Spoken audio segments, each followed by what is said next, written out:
all the time. I hear pastors say, I wish I could say this, but if I did, and then watch it, it's not, I'd get angry emails from the world. It's, I might lose a board member. Churches don't move at the speed of talent or execution. They move at the speed of unity. Boards that aren't unified are actually ones that are filled with yes men. You have to have a staff and a board that can see through, chuckle at, and dismiss. That's right. Fake outrage. If a board is confronting you continually and disagreeing with you, it's because they're yes men to a louder voice. Oh, wow.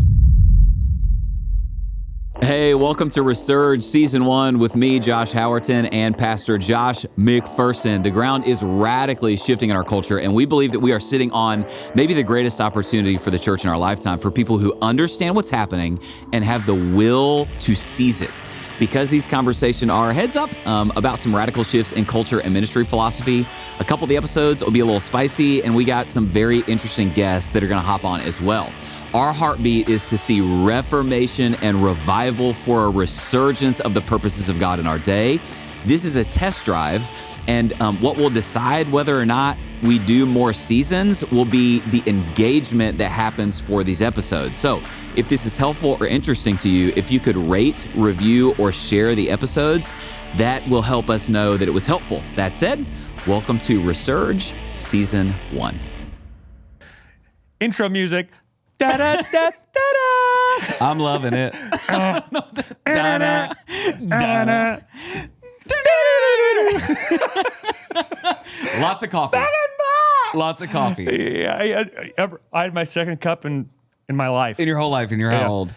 45. 45 years old, 2 cups of coffee. 1 cup yesterday, 1 cup today. I'm ready to rock. A caffeine. Hey, that's why we're going to get through this. I feel so alive right now. I feel like I can see every page of every book I've ever written right now. That's why we're going to get through this episode in 28 minutes. Okay. Or less. Or less. Not a prayer. Not a prayer.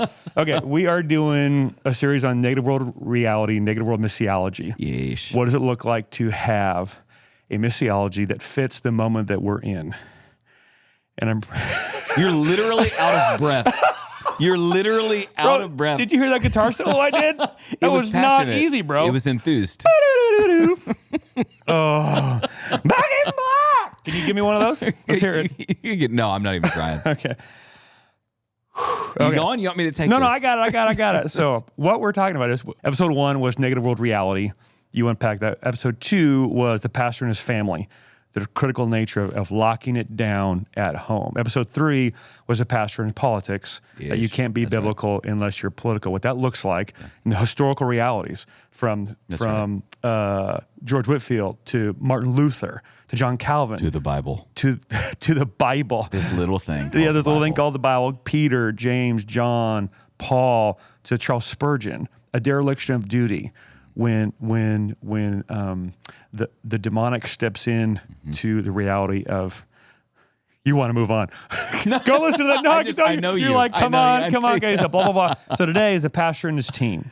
This is really important. The pastor and his team. So if you're going to build a church for effective mission advancement in a negative world reality, you have to build your team a different way than it was built in the past. And when we say team, we mean board and staff. That's right. So we have 2 different realities. I built mine from scratch, thinking of these things. In fact, I have 15 keys for a wartime board that I wrote 15 years ago. Ooh, interesting.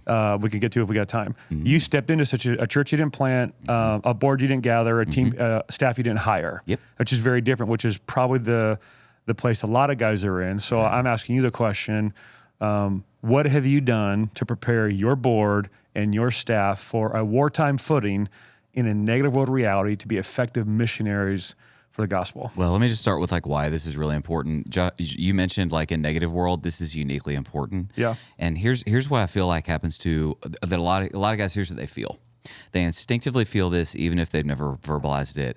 Is there's more opposition to some aspects of the faith.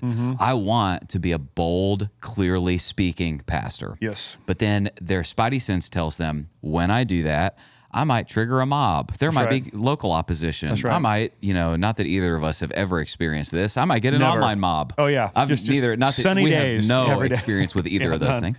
But what if there's an online mob? Yeah. And then honestly, what the third little penny that drops in their heart is, dude, if I do that, would my board be with me? Would my staff abandon me? So then they end up living their entire ministry handcuffed. Yes. And they can't exercise the apostolic boldness that they wish that they could because they got a Death Star vulnerability in how the organization is constructed. By the way, when I say organization, Josh and I both totally understand the church is more than an organization, but it's not less than one. Yes. So that's why I say that. So anyway, as far as that's why, true as family, anything, all the things. Yep. And honestly, we won't say names. We're not going to do that. We're not. We were not. I mean, no, we probably shouldn't. But honestly, in the last 10, 15 years, and let's be very transparent. Yes. There definitely are pastors who have been removed from their roles because they were walking in unrepentant, egregious sin. Yes, absolutely. And it was a righteous thing they were removed from their roles. Absolutely. It is also true that there are pastors who were removed from, forced out of, or or like morally castrated in their roles by emotionally compromised boards and staffs that caved to external pressure. That's right. And so what Josh and I, what we're saying right now is, dude, if you don't, so here's the analogy. Positive world was peacetime ministry. That's right. Negative world is wartime ministry. That's right. You construct the vehicle you're riding in differently when you're in wartime than at peacetime. That's right. There's a reason that dudes on the battlefront in Afghanistan, they're riding around with something it's got bulletproof armor. That's right.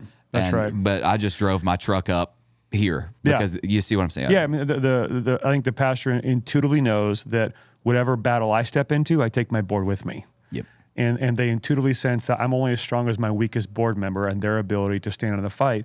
And what happens is, at least the pastors I talk to a lot, is they're spending more time looking behind them than they are looking ahead. That's right, dude. And so they're not free to have an eye. Josh, all the time I hear pastors say, I wish I could say this, but if I did, and then watch it, it's not, I'd get angry emails from the world. It's, I might lose a board member. Yeah, I don't know if my board would be with me. And so now, literally, I have pastors telling me offline, behind the curtains, they're wrestling with whether or not to be faithful to honoring their conscience before God. Or doing what they think they want their boards, the board wants them to say and do. Can I tell you a story? I love stories. A name's redacted story. Yeah. And dude, I say this with compassion. Like the story I'm getting ready to tell. Well, that's the motivation behind this whole podcast. That's right. We want to help pastors get out of the bind between honoring their conscience before God and doing what they feel God's called them to do and trying to lose their board, because they're like, hey, if I get up there and say what I want to say and lose my board and lose my job, where am I where am I then? Yeah. So it's that tension. So yeah, here's story. So like name's redacted story, and I say this with compassion. Yes. So I was speaking at an event, a conference, a gathering, details removed to protect the guilty. And so, while I finished teaching and I just taught I got this little 3 circles talk on doctrinal, attractional, charismatic. I did this whole thing. Yeah. And in the thing, I'm talking about how, man, the moment requires clearly doctrinal churches, clear preaching, blah, blah, blah. Yeah. And one of my things was like, man, it's really easy out of a desire to reach the world, you compromise with the world and, et cetera. Yep. And a pastor of a very significant church, this is like a guy who, it's a name you would know, it's an author, all the things. Yep. And he grabbed me. I say this with compassion. He was like, man, thank you for speaking that word. I needed that. And then he said this, he's like, man, honestly, like on the sexuality issue, he was like, dude, he didn't say dude. He was like, man, I got to figure this out because I've avoided that out of a desire for evangelism. I don't want to alienate the people I'm trying to reach.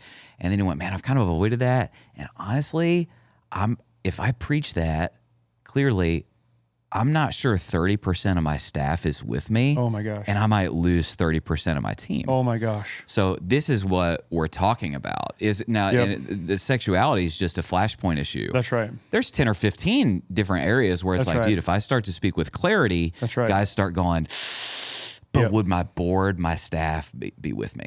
Yep. So let's do this. I'm calling it right now. We're going to do this in 2 parts. Okay. Because of time. Yeah. You got to get into.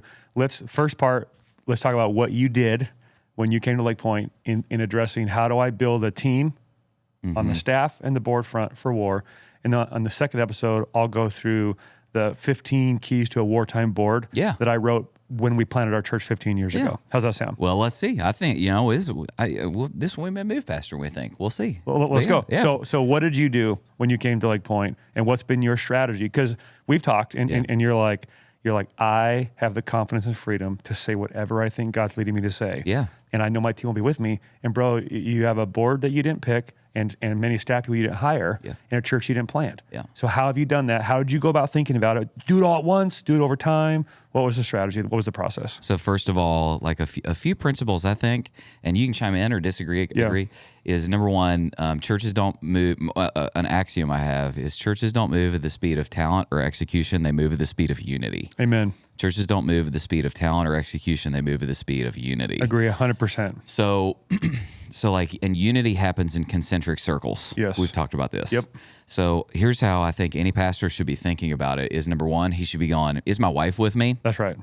Like, for obviously, that's a whole different podcast. We already did that podcast. We cover a little bit. Cover that. Yeah. Hey, is my wife with me? Yep. All right. Now is now number two, especially if you got older kids. That's right. Is my family with me? That's right. That's the book of Proverbs that, man, when what we're all praying for is that someday our kids contend with us in the city gates. That's right. That is the spot in a city. That's right. Where public debate would happen. Yes. Where litigation would happen. Yep. So the vision of the scriptures is, dude, if the moment comes where there's contention between the man of God and the city, that dude's kids are on his side in the gate, standing by his side, going, I'm with dad. It's us against you. That's right. You know? As for him and our household, so we covered that in a podcast or two ago, but just say it again here. Why is that a Death Star vulnerability for a pastor? Yeah, that's a family member we that's see sideways. This a lot. This is frequent. This is common. This is everywhere. I've never seen a man fold where this isn't the case. That's really important. Okay. So here's what happens. You call it. Some people call it emotional sabotage. This is a book by Joe Rigney. It's a helpful book. Yep. Emotional sabotage. Here's what happens. Let's say a guy has. He's got a kid that's getting off the rails a little bit. Maybe a deconverted kid. Dude, one of the most heartbreaking ones. Really hard. Yep. Guy has maybe an older son or daughter, the LGBT, active lifestyle, all the things, progressive, secular progressive, whatever it is. So then here's what happens to that poor guy, and I have compassion for it. Yes. Is all right, let's say it's a board member. Yeah. All right, board member, staff member. All right, pastor speaks boldly. There is public outcry, internet mob, whatever it is. Yep. Well, his deconverted, maybe more progressive kid sees it. Yep. Then all of a sudden, he's got his kid who he would die for in his ear, like, Dad, look at this gross thing. You're part of this terrible institution. They're attacking me. Look at this awful thing. How could you possibly support this, Dad? Yep. And they're weaponizing. The kid weaponizes the internet mob against the dad. Yep. And then that poor dad he's emotionally compromised. Yep. Because of that relationship. Yep. And then he ends up caving or turning out of he's doing bad math is what he's doing. That's right. It's good-hearted bad math. That's right. Well-meaning soft head. Good heart, soft head. Yep. And he thinks, man, I need to side with my kid against the church. That's right. Because, quote, I need to choose my family over the church. Yep. He's doing bad math, but that's what he's doing. Yeah, a bad definition of love. That's right. So every guy, when you're constructing your board, the upper levels of your staff, that's something you got to think through. Yeah. So concentric circles, wife, family. What's next? Yeah, you go wife, family. So, it probably depends on the church because different church governances function differently. What you probably want to do is go, hey, wife, family, church board, executive team, staff, church. Yes. There's your concentric circles. Yes. Yep. So you came to Lakepointe. What did you focus on first? Because your wife's locked in, kids are locked in. What did you focus on first? Well, first of all, like with wife and family, there's a lot of podcasts we listen to together. So it's like, hey, man, we're processing. Because, we're talking about positive to negative world shift is a cultural shift. Yes. So it's primarily the cultural issues. Yes. That it's like, I got to make sure the family's good. Yep. Dude, we listen to a lot of the same podcasts. Hey, babe, listen to this. All right. Then I do the same thing with a lot of my team. I've got a group chat with, I don't know, however many members of my team that I'm like, these are dudes and ladies. These are people that I trust. Yeah. That I'm like, these are influential team members. They got heads on their shoulders. Yeah. whenever I see an article that I'm like, oh, that's good. Here's a podcast. Ooh, that's good. Yep. I wonder what we think about this. You're discipling them. That's it. That's right. It's a walk along the way to path to discipleship. So you came in and didn't try to like score a touchdown on the first play. You're like, let's drip, let's talk, let's process. This might be a pivot with the time we have, but in my living room, you gave me 5 questions over dinner that you gathered all the staff and asked. Would that be a rabbit trail? Oh, when I first got here, there would be a bit of a rabbit trail. You talking about the Succession? But that's a podcast. Yeah, that's a podcast. Yeah, you were like, I don't want to give away. The questions you asked about like 70 staff members to get a handle on the landscape, I thought were brilliant. Yeah, it was fun. That was fun. Yeah, so we'll do it in our podcast. But anyway, that's one way to do it. I'll tell you one thing that we did with the board, because obviously, hey man, a church board can be a Death Star vulnerability. That's right. It doesn't matter how big the church is, how solid the infrastructure is, Death Star vulnerability, a little missile placed right in that little 3x3 vulnerability, such a small can hole. blow up the whole dang thing. and we've seen that with other pastors. Bro, I shouldn't be laughing. It's tragic. Yeah. It is tragic if you have the good men in the wrong seats are the Death Star vulnerability. That's right. So we're not speaking against the character of some of these men, but what I see over and over again is a pastor who does not have a board that will enable him to be a wartime missiologist. Yeah. And that's what we're talking about. Because if you don't have that locked down, you're not going anywhere. You're not going anywhere. That's right. So, man, a couple things we did is, number one is just like, hey, whatever those points of potential conflict, we better have clarity on who we are and where we stand on those things. Right. So those need to be live board discussions. Yep. Here's one thing I do is I just have a little section of our board agenda. It's like an open space, leadership updates. That's like my free play thing. Yeah. And if there's something that I know I'm going to address in like the next 2 months, I'll be like, hey guys, upcoming sermon I'm going to touch on. Let me just give you guys a little verbal process on how I'm thinking about this. Yep. And let's talk about this together. That's right. You're forewarned is forearmed. You're bringing them along. Say that one more time. That's good. Forewarned is forearmed. So when you came in, the board I built for men I've known my whole life. I know where they're at. You come in, don't know any of these men. You're needing to test, not their character, but hey, what's the temperature here? How are they going to hear this? And so you were running things by them early, checking the temperature. How do they respond? What concerns do they have? So they're not sitting there in the service going, what are we doing? Yeah. Forewarned is forearmed. They knew about it months in advance. Yeah. Another thing you did, you said, 2 or 3 times a year, you just do a case study thing. Touch on that. This might be the most important thing. Yeah. That my spidey sense, like I think when I got here, I think I'd only been canceled once. I think back then I was one cancellation in. Yeah. I remember at my house, I was like, bro, how do you deal with negative media? You're like, I'm in Dallas. They love me. And I was like, it's coming. Set the clock. It's coming. Yeah. Oh, that's so cute. But my spidey sense just told me I'd watched enough other large church pastors receive the public flogging that I was like, our day's going to come. That's right. So from year one when we got here, what I would do is probably twice a year, I would find somebody who had been the recent subject of an internet mobbing. Yes. I would print off the article. Yep.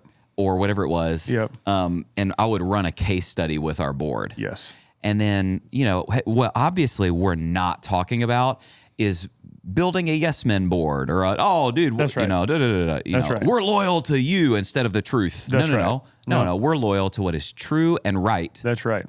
That's right. Even in the face of opposition. Dude, here's the irony. People say it all the time about a board that's unified. Oh, they're just yes men. But here's the irony. Boards that aren't unified are actually ones that are filled with yes men. Say that again. Tease that out. I've never heard that. Well, it's hitting me as you're talking because we have a very unified board. Yeah. And sometimes the accusation is, they're a bunch of yes men. No. These are the strongest men I know who by nature are not yes men, but we're unified because we value unity over diversity. I can get to that in a moment. But here's the irony is people think that diversity is strength. But when you have a board of men who, these guys aren't yes men.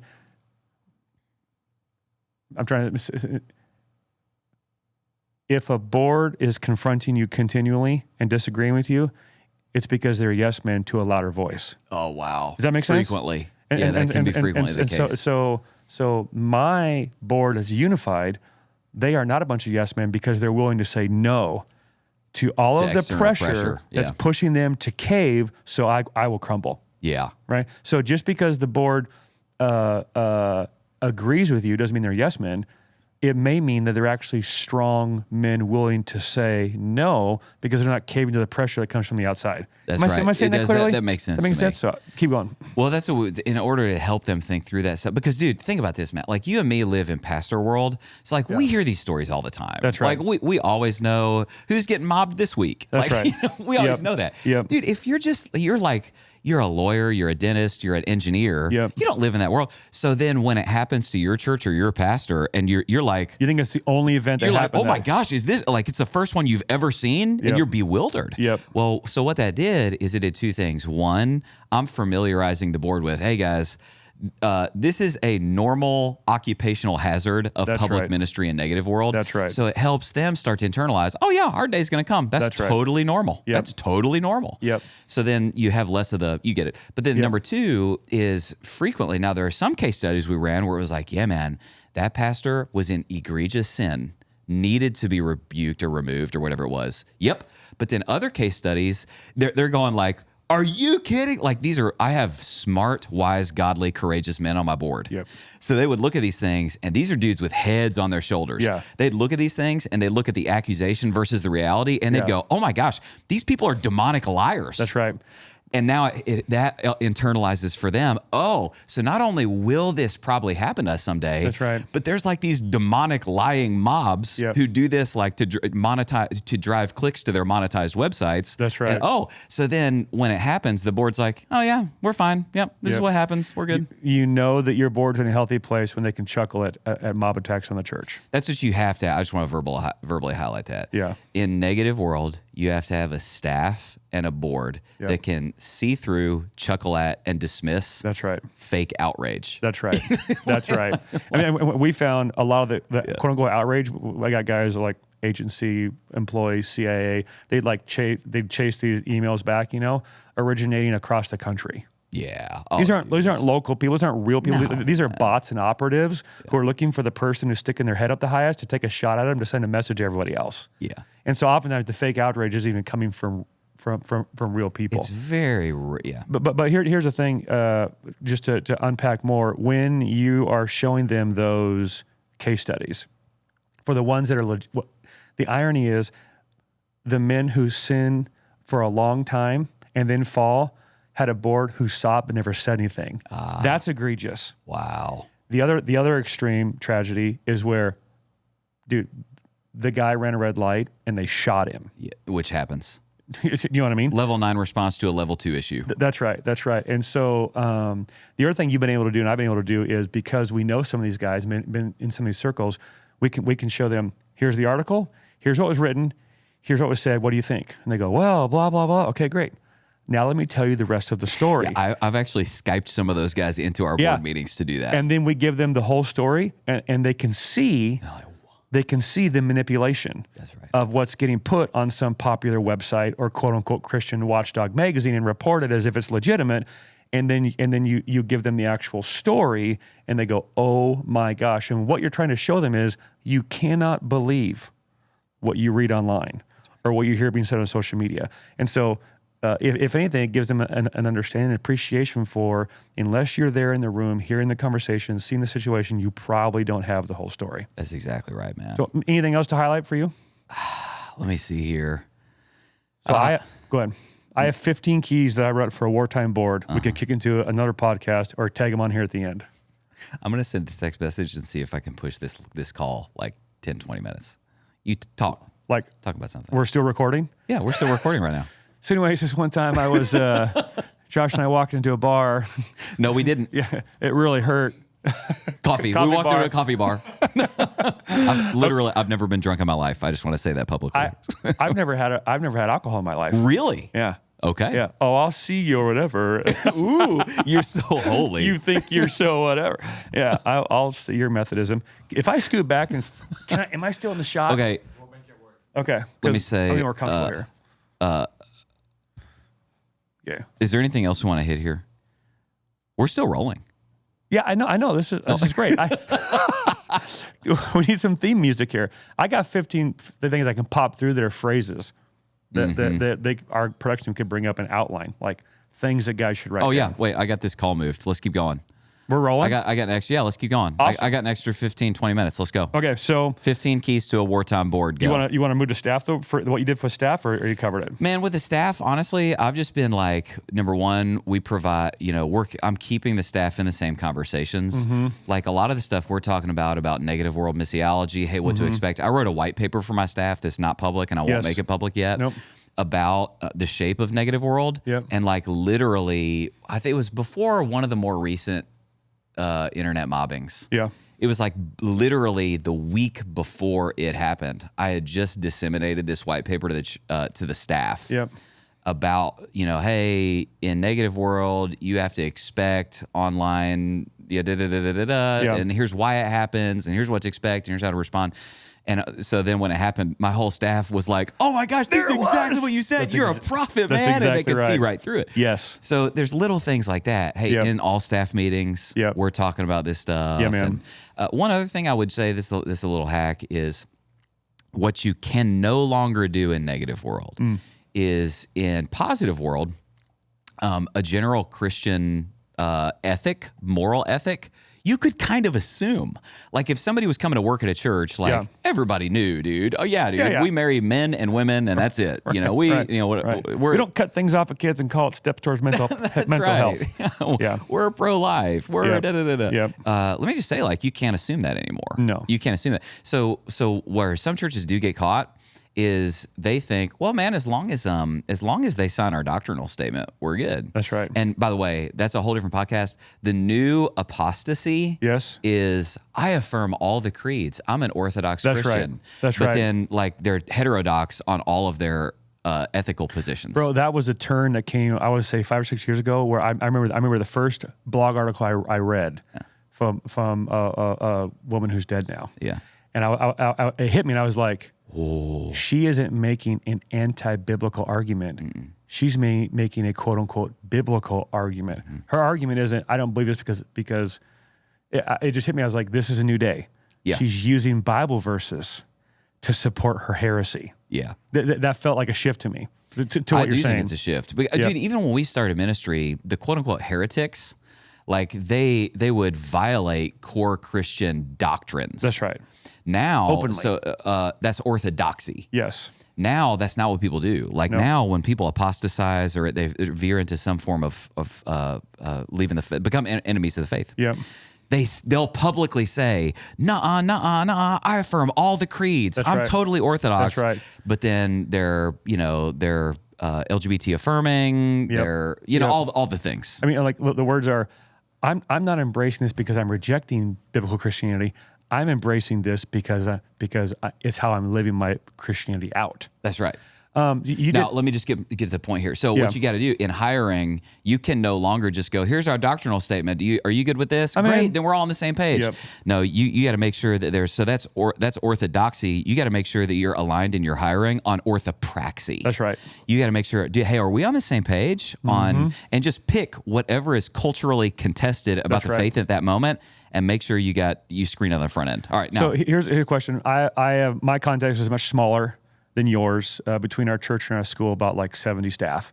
And so I still do almost all the hiring, and I'm like, I wouldn't hire someone if I wouldn't go on vacation with them. Like I not only need to align with them, I need to like them. Right. And that's kind of been my philosophy to date. Probably can't scale out long-term to where you're at, but it's where we're at so far. And so I know them personally. Now you're different. You have more people on staff in your context than most have in their church. And so you want to talk a little bit about the strategy you've taken in terms of how you've wielded social media? Oh yeah, that's actually a good point. Yeah. So I will say, some people will sometimes look at like my social media, Instagram in particular, or whatever it is, I do think some people are like, well, he's a little extra. And we could, and I actually, there is probably more strategy to that than people realize. Yes. So that may be a future episode. Yep. There's a reason I do what I'm doing. That's right. I'm not just, it's not shock You're not jock ministry. thoughtless. You're not careless. You don't shoot from the hip. No. There is intention and strategy behind what every post, Yes. Every clip, what's behind it. Yes. Well, a lot of that strategy maybe is a different podcast. Okay. But one thing that I will say is it serves honestly as an extremely effective filtration system. That's right.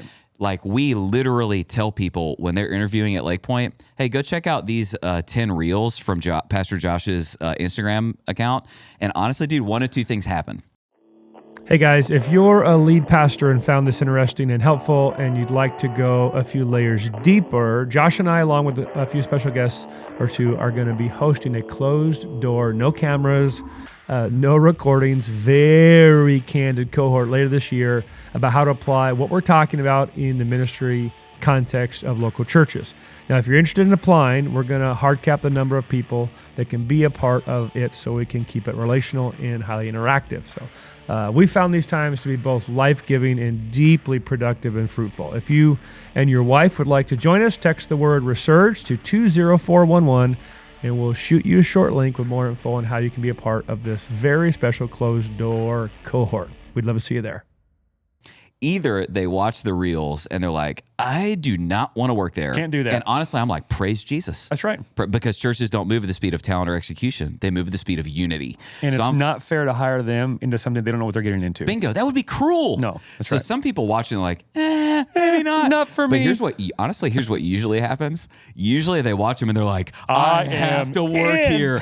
I freaking love this guy. Totally. Let's go. And we want charge the hill people at Lakepointe. That's right. That's so it serves as an incredibly effective filtration system for unity. Yep. I love it. Now, you want to go through your 15 keys? Yeah. So I wrote this when we started with Pastor Adam, who's right over here. I wrote this when we started the church because I was like, we're going into wartime here. I need guys that can ride with me, not against me. So I'll 15 quick. Yeah, and then you click on which one you want. Or two, So unity, not diversity.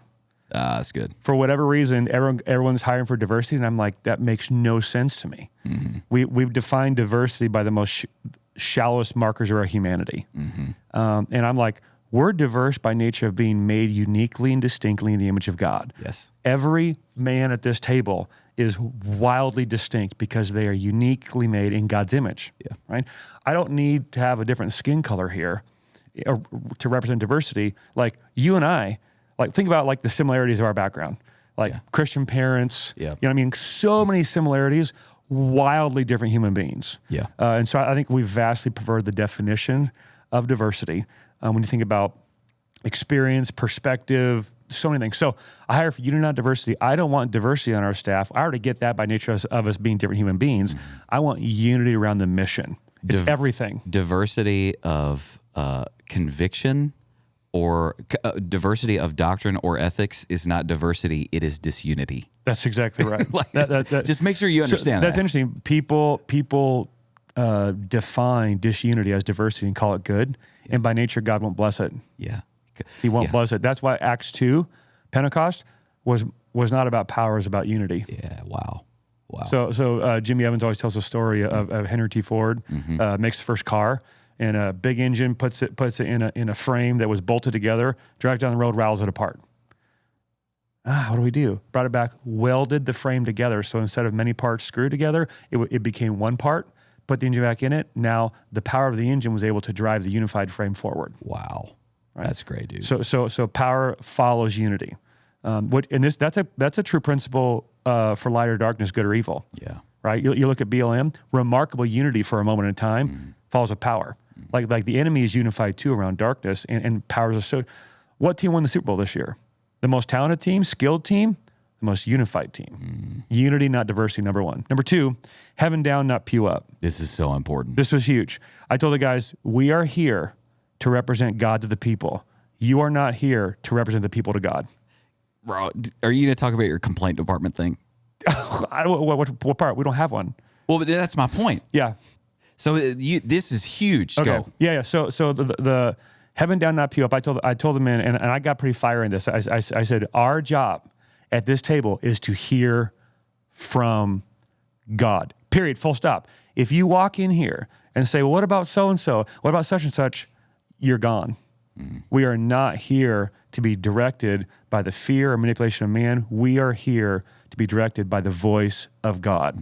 I believe as God's anointed and called man, it's my job to get the vision and the direction that gets confirmed in our executive team. We bring that to you, and it gets confirmed in the plurality of our team. But we are not here taking polls. So at least my third, monarchy, not democracy. Monarchy, not democracy. We follow the king, not the polls. That's great. And so a lot of boards are honestly built around a democratic structure. So the board members walk in feeling they need to represent a certain constituency in the church. Gross.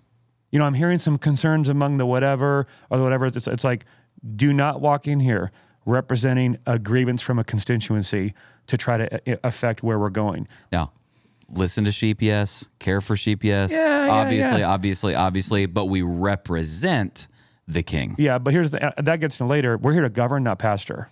Okay. That's important, Josh. That's a huge difference. Yeah. So our pastoral team is pastoring the people.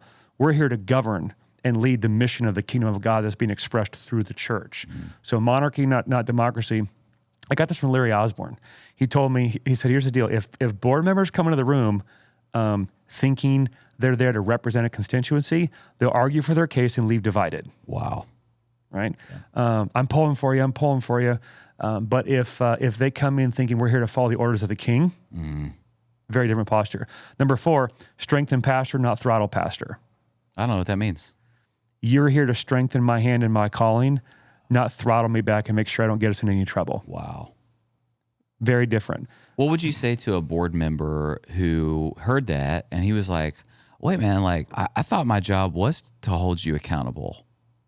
Yeah, then you probably wouldn't be on my board very long.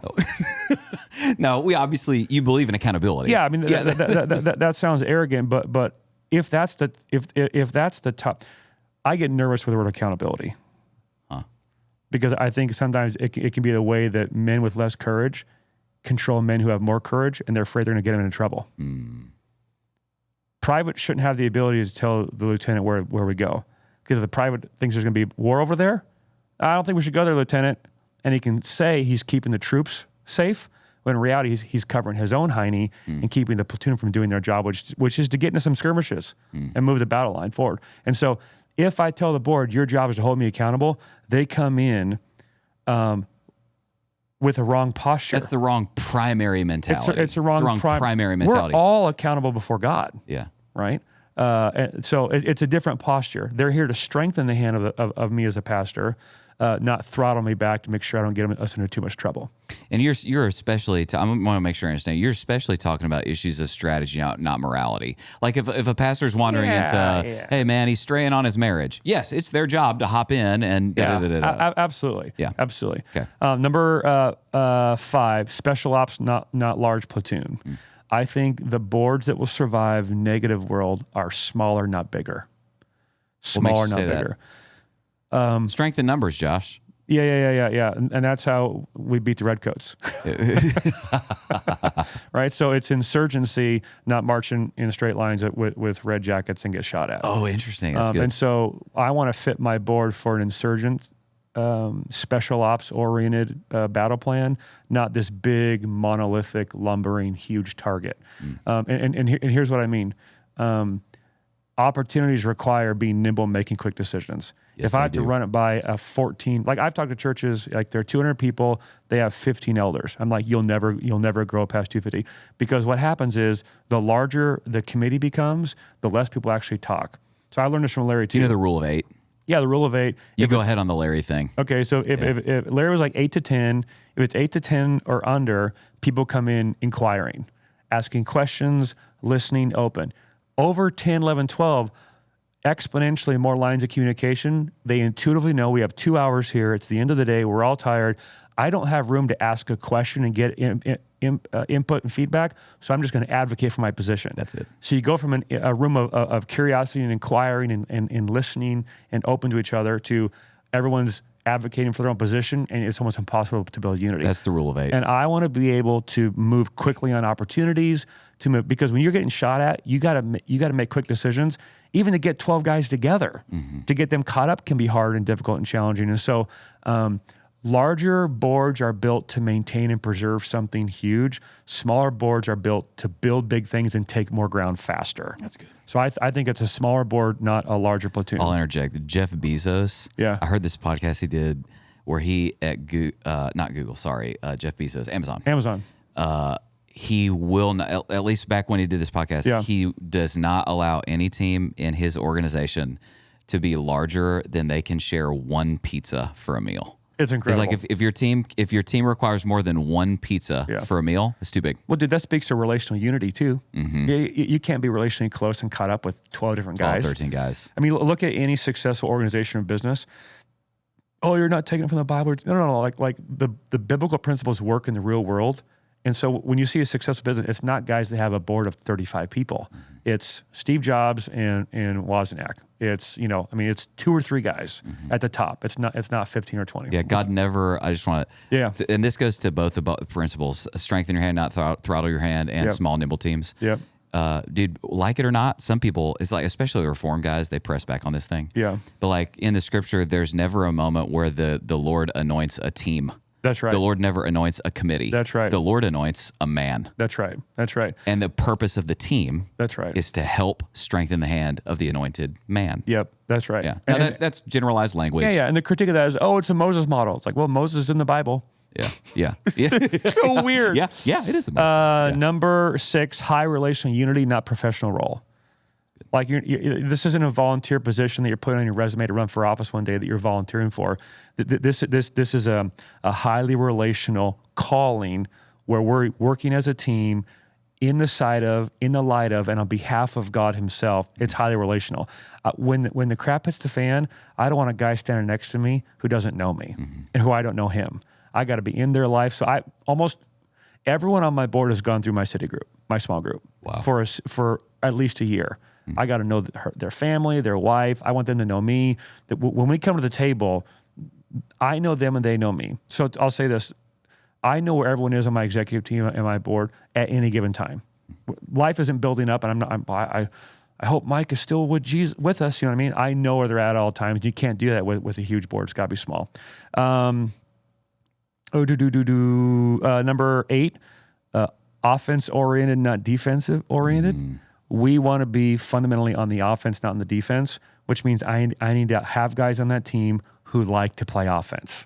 Yeah. They're seize opportunity guys, not minimize risk guys. Yeah, that's right. They are more high risk than they are low risk.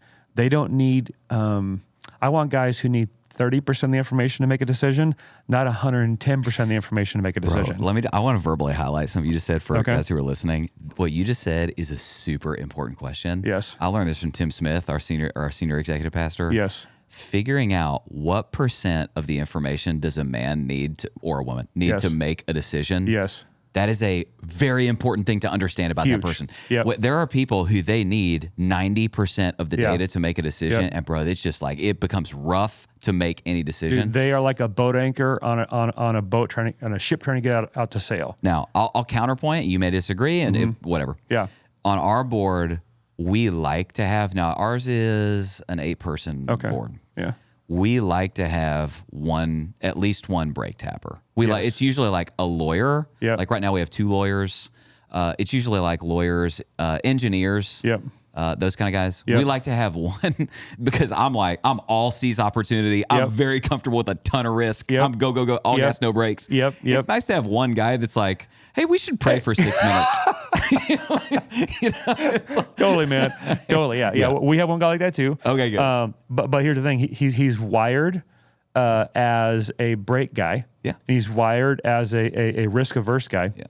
He's also the GM of a $400 million operation. Oh, so he knows that. He's a builder. So he understands. He's a builder. He understands that we have to keep moving here, and we need to check all the boxes. And then one other guy is wired as a high banker, but he's a high builder too. So he wants more data than most guys need, but he wants the data so he can make a quick decision and advance.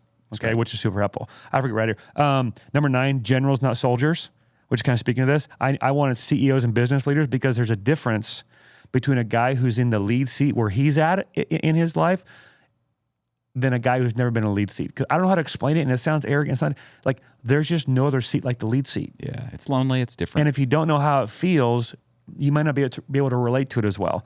And so I want guys who are in lead seats wherever they're at in their field of endeavor and profession, because they'll understand what I'm facing, what I'm feeling as well. They're so busy dealing with their own stuff, they're not meddling in my stuff.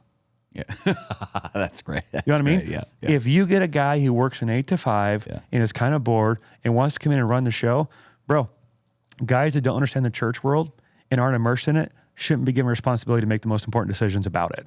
And that's just real talk. Especially day-to-day operational type Especially decisions. day-to-day operations, right? Which the board is not in at all, right? If you got to have a working board in that level, then they should replace you as lead pastor. I had a little story here. I've got like 6 minutes, and then I got to. Okay. I'm almost done here. All right, good. So a little story on this. Yeah. I got a friend who shall remain nameless. He pastors a church about the size of Lakepointe. Yeah. And he had a board member that was from the finance industry.